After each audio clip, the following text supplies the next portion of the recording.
Bonjour, ici Justin pour actualité-dvd.com et aujourd'hui je vais vous parler du film Kiki la petite sorcière, version française de Kiki's Delivery Service en combo Blu-ray et DVD.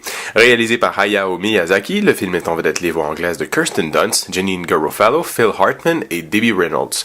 Distribué par Disney, le Blu-ray est disponible en magasin depuis le 18 novembre 2014.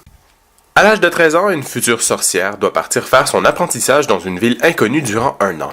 Une expérience que va vivre la jeune et espiègle Kiki aux côtés de Hosono, une gentille boulangère qui lui propose un emploi de livreuse. Une chose est sûre, Hayao Miyazaki n'a aujourd'hui plus besoin de faire ses preuves dans le monde de l'animation. Connu et reconnu de tous, il a su marquer et réjouir l'enfance de certains, et encore maintenant, on ne peut qu'apprécier son travail.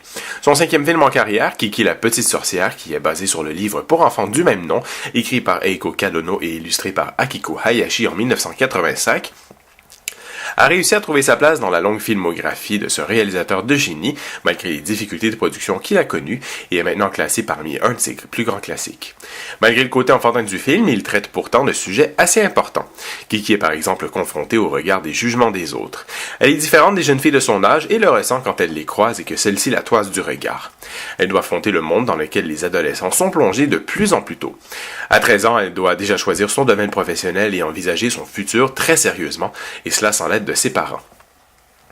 Les grandes villes, comparées à la campagne d'où elles viennent, sont plus habituées à la magie de ce monde et les habitants des grandes villes se montrent las face à son arrivée, elle, une jeune fille pleine de rêves et d'espoir. C'est donc une critique de la nouvelle société réalisée avec justesse, juste assez bien ficelée pour passer inaperçue et ne pas faire passer cela pour une leçon de morale auprès du spectateur. On apprécie fortement le style artisanal propre à Miyazaki. À chacun de ses films, c'est une bouffée de nostalgie qui nous envahit et qui nous emporte loin des films en images de synthèse de notre époque.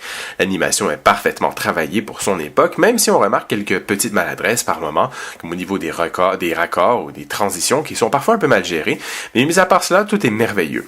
Les couleurs magnifiquement contrastées et saturées sont portées sur cette version Blu-ray d'une qualité remarquable au point tel qu'en effectuant des arrêts sur image, on a même parfois le sentiment de se retrouver face à des dessins d'une précision et d'une subtilité dignes d'une galerie d'art de l'animation.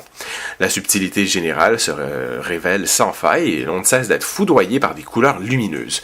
L'uniformité de la couleur du ciel et des tons pastels tient de l'exploit sur cette restauration portée par un Blu-ray à la compression vidéo invisible. La bande-son est simplement magique et nous met tout de suite dans l'ambiance du film. Le mélange parfait pour une bonne dose de bonne humeur. Du côté technique, des pistes en japonais DTS HD Master 2.0, anglais DTS HD Master 2.0 et français Dolby 2.0 sont offertes, accompagnées de sous-titres en anglais, anglais pour malentendants et français. L'image est présentée en format panoramique 1.85. Pour les suppléments, il est possible de revisionner le film dans son entièreté, et ce, avec les storyboards originaux. La piste sonore suggérée pour ce bonus est celle en japonais Dolby 2.0, avec sous-titres optionnels anglais, anglais pour malentendants et français. Creating Kiki's Delivery Service est une courte entrevue de Miyazaki qui survole la création de son film. Kiki and Gigi montre le réalisateur et le producteur du film discuter des personnages de Kiki et de Gigi. Dans Flying with Kiki and Beyond, on y évoque les difficultés entourant certains moments clés du film, notamment l'envolée de Kiki avec son ballet.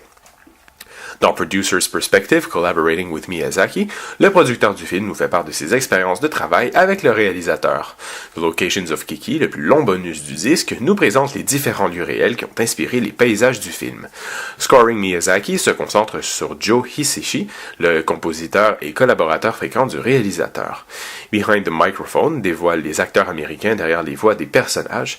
Ursula's Paintings explore l'origine des peintures du personnage. Et finalement, une introduction au film par John Lasseter, ainsi qu'une bande-annonce et des spots télé viennent clore cette sélection de suppléments. Kiki la petite sorcière est donc un film à regarder sans modération et adapté à toute la famille. Il fait preuve d'une grave finesse et de poésie mêlée à un humour charmant et de l'émotion à volonté. Il enchantera assurément petits et grands. C'était Justin, merci et bon visionnement.